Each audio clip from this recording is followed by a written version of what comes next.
ফেনীনেটের পক্ষ থেকে সবাইকে আমন্ত্রণ জানাচ্ছি। আজকে আমি যেটি আপনাদেরকে দেখাবো সেটি হচ্ছে কিভাবে সেটিং করতে হয় আইডিএসএল রাউটারে। তার জন্য আপনাকে মাই কম্পিউটার ম্যানেজে তার বাটন ক্লিক করে ম্যানেজে যাবেন আপনারা, তারপর ডিভাইস ম্যানেজারে যাবেন। এখানে গিয়ে আপনি চেক করবেন আপনার সিস্টেমে যে নেটওয়ার্ক কার্ডটি আছে, নেটওয়ার্ক অ্যাডাপ্টার, সেটি প্রপারলি ইনস্টল আছে কিনা। এটি যদি প্রপারলি ইনস্টল না থাকে, যদি এটি ধরুন আমার এইখানে যেহেতু ইনস্টল আছে, আমি ডিসেবল করে রাখছি দেখানোর জন্য যে এটি কিভাবে থাকতে পারে। ডিসেবল থাকলে সাধারণত নেটওয়ার্ক কার্ডের উপরে এটি রেড বাটন ক্রস দেখা যায়, আর যদি আনইনস্টল থাকে, যদি ইনস্টল করা না থাকে, তখন সেটি ইয়েলো কোশ্চেন মার্ক থাকে, যে যেখানে যেভাবে দেওয়া হচ্ছে পিসিআই মডেল। আপনি সেটিকে প্রপারলি ইনস্টল করে নেবেন। আপনার সিস্টেমে যদি বিল্ট ইন থাকে তাহলে সেটি মাদারবোর্ডের সেটির সাথে আসবে। আপনাদের যথার্থ জানাচ্ছি, সাধারণত বর্তমানে যে সমস্ত আপডেটেবল মাদারবোর্ড আছে সবগুলোতেই বিল্ট ইন ল্যান্ড কার্ড থাকে। সেক্ষেত্রে আপনি মাদারবোর্ডের সিডি কালেকশন করে সেটার মাধ্যমে আপনি আপনার প্রপার ড্রাইভারটি সেট আপ করে নিতে পারেন। এভাবে যখন আপডেট করে নেবেন আপনার মাদারবোর্ডের সিডির মাধ্যমে, তখন দেখবেন যে নেটওয়ার্ক কার্ডটি ইনস্টল আছে এবং কি সেটি এনাবেল আছে কিনা। যদি এনাবেল থাকে তাহলে সেটি উইদাউট ক্রস, রেড ক্রস ছাড়াই দেখাবে। তো আমরা মাই নেটওয়ার্ক প্লেসের প্রপার্টিতে যাব। এখানে গেলে রাইট বাটন ক্লিক করে আপনি মাই নেটওয়ার্ক প্লেসের প্রপার্টিতে গেলে আমরা আমাদের কাঙ্ক্ষিত নেটওয়ার্ক কার্ডটি আছে যে সেটি আমাদের দেখতে পাবো। আপনি যখন রাউটারটাকে আপনার ল্যান্ড কার্ডের মাধ্যমে কানেক্ট করবেন, তখন এইভাবে ডিসপ্লে দেখাবে। এখানে আমরা ল্যান্ড কার্ডের নাম চেঞ্জ করতে পারি। ল্যান্ড দিয়েছি আমি আমার সিস্টেমে, তো আপনি ইচ্ছে মতো আপনার নেটওয়ার্ক কার্ডের নাম চেঞ্জ করতে পারেন। আপনি নেটওয়ার্ক কার্ডটির সাথে যখন আপনার রাউটারটিকে অ্যাড করবেন, তখন সেটি এভাবে ডিসেবল থেকে এনাবেল, যদি ডিসেবল থাকে ডিসেবলকে আপনি এনাবেল করে নেবেন। করার পরে সেটি পার্টিকুলার এনাবেল করার পরে আপনি সেটিকে কনফিগার করতে পারেন, আপনার ইচ্ছে মতো আইপি দিতে পারেন, সেট আপ করতে পারেন। তো বলা বাহুল্য, প্রথমে আমাদেরকে সেটি ডিসেবল থাকলে সেটিকে এনাবেল করতে হবে। তো এনাবেল করার পরে আমাদের যে প্রয়োজনীয় বিষয় হচ্ছে সেটি হচ্ছে আমার পার্টিকুলার নেটওয়ার্ক কার্ডটি যেটি আমি ইউজ করছি সেটি দেখতে হবে যে এখানে অনেক কিছু আছে। প্রপার্টিতে গেলে আপনি দেখতে পাবেন অথেন্টিকেশন, অ্যাডভান্টেজ, নেটওয়ার্ক কার্ডের কনফিগারেশন আছে। কনফিগারেশনে গেলে আপনি নেটওয়ার্ক কার্ডটির ড্রাইভার এমনকি ডিটেলস সম্বন্ধে ওটা আপনি জানতে পারবেন। এভাবে আমরা পার্টিকুলার নেটওয়ার্ক কার্ড সম্বন্ধে জানতে পারি। আমাদের যেটি করণীয় সেটি হচ্ছে, লক্ষণীয় বিষয় হচ্ছে নেটওয়ার্ক কার্ডের অনেক কিছু থাকে, যেমন client, Microsoft network, file network sharing, এগুলো আমরা অনেকগুলো চেকবল থাকতে হবে। তাও ইন্টারনেট নেটওয়ার্ক প্রোটোকলে এই অপশনটি আমরা কাজ করব যেহেতু। আর এখানে শো আইকন, এই চেক বাটনে আপনাদেরকে চেকিং করে নিতে হবে। এটা টাচ বারে শো করার জন্য নেটওয়ার্ক ডিসপ্লেটা, নেটওয়ার্ক কার্ডটা। তো ইন্টারনেট প্রোটোকল টিসিপি আইপি আপনি ক্লিক করে আমরা প্রপার্টিতে যাব। ওখানে গিয়ে দেখবো অপটেন আইপি অটোমেটিক্যালি এবং obtain DNS server address automatically আছে কিনা, ইভেন অল্টারনেটিভ কনফিগারেশনের সেম অটোমেটিক্যালি প্রাইভেট আইপি আছে কিনা। আমরা ম্যানুয়ালি সেট আপ করতে গেলে use the following IP address দিয়ে ইউজ করে আমরা পার্টিকুলার ইচ্ছে করে আমরা আমাদের ইচ্ছে মতো আইপি সেট আপ করতে পারি। তবে সেজন্য আমাদেরকে আইপি কনফিগারেশন ভালো করে জানতে হবে। তো যখন আমরা অপটেন অটোমেটিক্যালি দেব, তখন আমাদের খেয়াল রাখতে হবে যে আমাদের রাউটার ডিএইচসিপি সাপোর্ট করে কিনা। জেনারেলি প্রতিটি router DHCP auto set up করা থাকে, রাউটার এবং মডেম। সেক্ষেত্রে আপনি অটোমেটিক্যালি দিলেই আপনার সিস্টেমটি অটোমেটিক্যালি আইপি পেয়ে যায়, নেটওয়ার্ক কার্ডটি এনাবেল থাকে। তো আমাকে দেখতে হবে আমরা কম্পিউটার প্রপার্টিজে গিয়ে আমরা সেটি ডিটেলস স্ট্যাটাসে গিয়ে নেটওয়ার্কের কার্ডের স্ট্যাটাসে গিয়ে আমরা স্ট্যাটাস দেখতে পারি যে বর্তমানে নেটওয়ার্ক কার্ড কন্ডিশন কি অবস্থা আছে, সেটি কতটুকু আপ এন্ড ডাউন করছে সবকিছু আমরা এখান থেকে চেক আপ করতে পারি। তো এছাড়া আরো বিষয় জিনিস আছে, সাপোর্টে ক্লিক করলে আমরা দেখতে পারবো যে আইপিটা কোন আইপি আমার নেটওয়ার্ক কার্ডটি ইউজ করছে। সেখানে আইপি অ্যাড্রেসটা হবে আপনার কম্পিউটারের আইপি, সাবনেট মাস্ক সেটি নেটওয়ার্কের মাস্ক, ডিফল্ট গেটওয়ে আছে আপনি যে রাউটারটি ইউজ করছেন সেই রাউটারের আইপি। তো এই রাউটারের আইপি দিয়েই আমরা সমস্ত কনফিগারেশন করব। তো ডিটেলসে গেলে আমরা আর অনেক কিছু পাই। তো এখন বর্তমানে আমাদের সেগুলো দরকার নেই, যেমন ম্যাক অ্যাড্রেস আছে, আইপি অ্যাড্রেস আছে, সাবনেট মাস্ক আছে, ডিফল্ট গেটওয়ে আছে, ডিএসপি সার্ভারের আইপি আছে, লিজ টু লিজ, এগুলো হচ্ছে তার ডিএসসিপি আর ডিটেলস। এগুলো আমাদের এখন বর্তমানে সাধারণ কনফিগারেশনের জন্য দরকার হয় না। তো এগুলো কনফিগারেশন আমরা চেঞ্জ করতে পারি ডিএসসিপি কনফিগারেশনে গিয়ে রাউটারের। এই সেটিং করার পরে এখানে একটি রিপেয়ার বাটন আছে, যদি কোনো কারণে আপনার নেটওয়ার্ক কার্ডটি প্রবলেম ক্রিয়েট করে তখন আমরা রিপেয়ার করে নিতে পারি। তখন আইপি অটোমেটিকলি সেটি চেক আপ করে নতুন আইপি দরকার হলে সে নেবে। তা আমাদেরকে যেটি জানার বিষয় হচ্ছে আমাদের নেটওয়ার্ক কার্ডের আইপিটা যেটা এবং নেটওয়ার্ক কার্ডের আইপির সাথে নেটওয়ার্ক কার্ডের সাথে সম্পৃক্ত ডিফল্ট গেটওয়ের আইপি। তো এখানে আমরা আমাদের পার্টিকুলার নেটওয়ার্ক কার্ডটিকে এভাবে ডিসেবল এনাবেল করতে পারি। এটি আমাদের সংযোগকে বিচ্ছিন্ন করে এবং সংযোগকে সচল করে। তো সেক্ষেত্রে আমরা মাই কম্পিউটার মাই নেটওয়ার্ক প্লেসের প্রপার্টিজে গিয়ে আমরা এই অপশনটি পেতে পারি। বা আপনাদের জন্য যেহেতু এটি উইন্ডোজ এক্সপি কনফিগারেশন, তাই আমি এখানে উইন্ডোজ এক্সপি কনফিগারেশন গুলো আপনাদেরকে দেখাচ্ছি।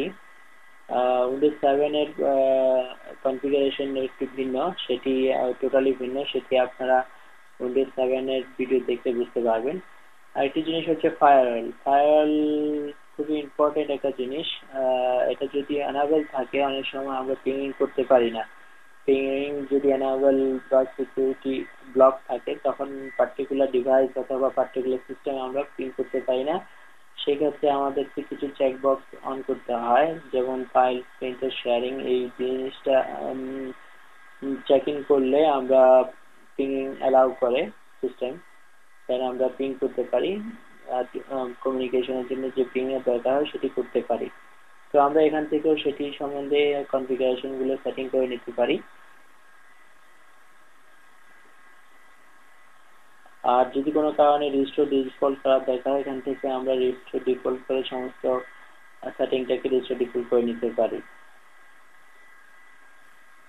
তো আমাদেরকে জানতে হবে যে আমাদের নেটওয়ার্ক কার্ডটির আইপি এবং ডিফল্ট গেটওয়েটি কি। এই দুটো জিনিস যখন আমরা জানবো এই স্ট্যাটাসে গিয়ে প্রপার সাপোর্টে গিয়ে আমরা নেটওয়ার্ক কার্ডের আইপি এবং ডিফল্ট গেটওয়ের আইপি ঠিক আছে কিনা।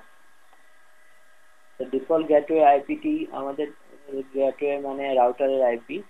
তো সেটি চেক করার জন্য আমরা স্টার্ট রানে ক্লিক করব, অথবা আমরা সিএমডি লিখে রানে গিয়ে সিএমডি লিখে ওকে করলে আমরা কমান্ড প্রম্পট পাবো, অথবা আপনারা স্টার্ট প্রোগ্রাম এক্সারসাইজ এমনকি কমান্ড প্রম্পটে গিয়ে কমান্ড এই প্রোগ্রামটি আনতে পারেন ডট।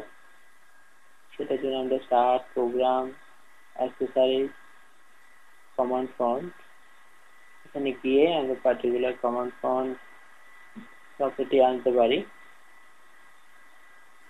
তো এখানে গিয়ে আমরা দেখব যে আমাদের যে আইপি অ্যাড্রেসটি আছে সেটি ল্যান কার্ডটি অ্যাক্সেসেবল হচ্ছে কিনা, পিং হচ্ছে কিনা। পিং এমন একটি কমান্ড যেটি দ্বারা অপর প্রান্তের কম্পিউটারটাকে সচল আছে কিনা, তার সাথে কমিউনিকেশন হচ্ছে কিনা সেটা দেখার জন্য এই পিং কমান্ডটা আমরা ইউজ করি। সেটা লেখার জন্য আপনাকে পিআইএনজি স্পেস তারপর পার্টিকুলার আইপি, যে আইপিটাতে আপনি পিং করবেন, যেমন আমার এখানে আমি প্রথমে লাইন কার্ডটি পিং করে দেখবো সেটি সচল আছে কিনা, সরি ডিফল্ট গেটওয়ে পিং হচ্ছে কিনা। তো আমাদের যেহেতু ডিফল্ট গেটওয়ে 192.168.22.2 এটি পিং হচ্ছে এবং সেটি রিপ্লাই হচ্ছে 1 মিলিসেকেন্ডে। এখানে টাইম টু লিভ হচ্ছে 64, 32 বাইট ডাটা ট্রান্সফার হচ্ছে, তাকে 1 মিলিসেকেন্ড নিচ্ছে সময়। তো এটা প্রকাশ করে সাধারণত ping reply from particular IP থেকে যখন আসে তখন সেটি সাকসেস হয়। এখানে পিং স্ট্যাটাসে গেলে আমরা দেখতে পারবো কতটুকু সেন্ড করেছে, কতটুকু রিসিভ করেছে, লস্ট কতটুকু হয়েছে, তারপরে মানে কতটুকু সময় নিচ্ছে, সবকিছু আমরা এখানে চেক আপ করতে পারবো। আর ইভেন আপনার নেটওয়ার্ক কার্ডে বা নেটওয়ার্ক লাইনে কোনো যদি মিসিং থাকে, কোনো প্রবলেম থেকে থাকে, তখন সেটাও আমরা এখান থেকে ডিটেলস জানিয়ে নিতে পারবো। যদি কোনো ট্রাফিক থাকে বা কোনো মিসিং থাকে প্যাকেট ট্রানজেকশনে, তখন আমরা এখানে এসে তা চেক আপ করে নিতে পারবো পিংইং কমান্ডের মাধ্যমে। প্রিয় দর্শক, আপনার পার্টিকুলার রাউটারের সাথে সংযোগ সঠিক আছে কিনা তার জন্য আপনি পিংইং কমান্ডের মাধ্যমে এভাবে পিং করে জেনে নিতে পারেন। আর ping IP, particular IP dash T যেটি দেওয়া হয়েছে, এটি আসলে কন্টিনিউয়াসলি পিংইং করার জন্য। আপনি যখন কোনো নেটওয়ার্ক কাজ করবেন তখন এই কোডটি, কমান্ডটি খুবই জনপ্রিয় এবং এটি ইউজ করা যায়, এবং এটি ব্রেক করার জন্য কন্ট্রোল সি দিলে আপনার এটি বন্ধ হয়ে যাবে। কন্ট্রোল চেপে তারপর সি প্রেস করলেই কন্টিনিউয়াসলি পিংটি বন্ধ হয়ে যাবে। এখন আমি টেলনেটের মাধ্যমে উক্ত রাউটারে যাচ্ছি। টেলনেট এমন একটি কমান্ড যেটির মাধ্যমে আমরা সাধারণত পার্টিকুলার রাউটারের কনফিগারেশনে ডস মোডে কিভাবে ঢুকতে হয় সেটির মাধ্যমে আমরা টেলনেট করতে পারি। আমার পার্টিকুলার রাউটারতে যাওয়ার জন্য আমাকে টেলনেট স্পেস 192.168.22.2 লিখে যেতে হবে। আর ইউজার নেম, আপনাকে একটা জিনিস খেয়াল রাখতে হবে যে আপনি যে রাউটারটি ব্যবহার করছেন সেটি টেলনেট সাপোর্ট করে কিনা সেটি আপনাকে জানতে হবে। ইভেন এভাবে ডিফল্ট গেটওয়েটি আইপি আপনাকে জেনে নিতে হবে স্ট্যাটাসে, নেটওয়ার্ক কার্ডের স্ট্যাটাসে গিয়ে। এবং প্রতিটি রাউটারের সাথে একটি ম্যানুয়াল থাকে, ম্যানুয়ালে ডিটেলস দেওয়া থাকে, ম্যানুয়ালটি কি কি সাপোর্ট করে, তার ইউজার আইডি এবং পাসওয়ার্ডটা কি, কনফিগারেশন করার জন্য প্রাথমিক তথ্যাদি সেটি ম্যানুয়ালে দেওয়া থাকে। সেই মোতাবেক আপনারা কাজ করবেন। যেহেতু আমি স্পিড টাচ মডেম ইউজ করছি, এটি টেলনেট সাপোর্ট করে এবং এটি খুবই ফাস্ট, কনফিগারেশন করার জন্য খুবই ফাস্ট, এবং কি আমরা সহজে এটি সেট আপ করতে পারি। তো এটির ডিফল্ট পাসওয়ার্ড অ্যাডমিন এবং কি অ্যাডমিনিস্ট্রেটর এবং কি পাসওয়ার্ডও অ্যাডমিনিস্ট্রেটর, সেভাবে ক্ষেত্রে আমার জানা আছে দেখে আমি করেছি। আপনারা আপনাদের ম্যানুয়াল দেখে অন্যান্য রাউটারগুলো চেক করে নেবেন। সাধারণত অন্যান্য রাউটার গুলো যেমন ডিলিং বা অন্যান্য রাউটার গুলো, টিপি-লিংক, সবগুলোর ইউজার আইডি হচ্ছে অ্যাডমিন এবং পাসওয়ার্ড হচ্ছে default admin, default password admin থাকে। তো এটির মাধ্যমে আমরা করতে পারি নেটওয়ার্কে। তো আপনাদেরকে আমি ওয়েব ভিউর মাধ্যমে কিভাবে নেটওয়ার্ক কার্ডের মাধ্যমে কিভাবে আমরা কনফিগার করতে পারি রাউটার সেটি দেখাবো। সেটির জন্য আপনাকে ইন্টারনেট এক্সপ্লোরার ওপেন করতে হবে। সেখানে গিয়ে আপনার পার্টিকুলার আইপি যে ডিফল্ট গেটওয়ে আছে সেটি লিখবেন। যেমন আমার এখানে রাউটার অ্যাড্রেস 192.168.22.2। এটি যখন হিট করলাম তখন আমাকে ইউজার নেম এবং পাসওয়ার্ডের একটি অপশন দেবে, লগ ইন ভিউ। এখানে আমার যেহেতু ডিফল্ট পাসওয়ার্ড এবং ইউজার নেম এবং পাসওয়ার্ডটা আমার জানা আছে, সেক্ষেত্রে আমি সেটি ইউজ করব। করার পরে আমাকে পার্টিকুলার রাউটারে কাজ করার জন্য সুযোগ দেবে। এভাবে আমরা একটি রাউটারের ভিতরে ঢুকতে পারি। যদি আপনার রাউটারটি ওয়েব ভিউ সাপোর্ট করে তাহলে ওয়েব ভিউতে আপনি এভাবে যেতে পারবেন, আর যদি টেলনেট সাপোর্ট করে তখন আপনি টেলনেটে যেতে পারেন। ম্যাক্সিমাম ক্ষেত্রে সবগুলোই রাউটার ওয়েব ভিউ সাপোর্ট করে। সেক্ষেত্রে আমরা এভাবে ইন্টারনেট এক্সপ্লোরারে গিয়ে আইপি দিয়ে আমাদের পার্টিকুলার রাউটারটিতে আমরা ঢুকতে পারি এবং তার কনফিগারেশন করতে পারি। তো এই জিনিসটা খুবই বাঞ্ছনীয় যে জানা বাহুল্য। যে একটি রাউটার কনফিগারেশন করার জন্য আপনাকে ওয়েব ভিউটাই সবচেয়ে প্রেফারেবল, বিকজ এটি হচ্ছে ইউজার ফ্রেন্ডলি। মানে আপনারা খুব সহজে এটি কনফিগার করতে পারেন ক্লিক কমান্ডের মাধ্যমে। এখানে কতগুলো ইউজার থাকে যেগুলোর মাধ্যমে আমরা কাজগুলো সমাধান করতে পারি। তো প্রিয় দর্শক, আজকে আমি যেটুকু দেখালাম সেটি হচ্ছে কিভাবে একটি রাউটার অ্যাক্সেস করতে হয় ওয়েব ভিউর মাধ্যমে এবং টেলনেটের মাধ্যমে, এমনকি আপনার পার্টিকুলার ল্যান্ড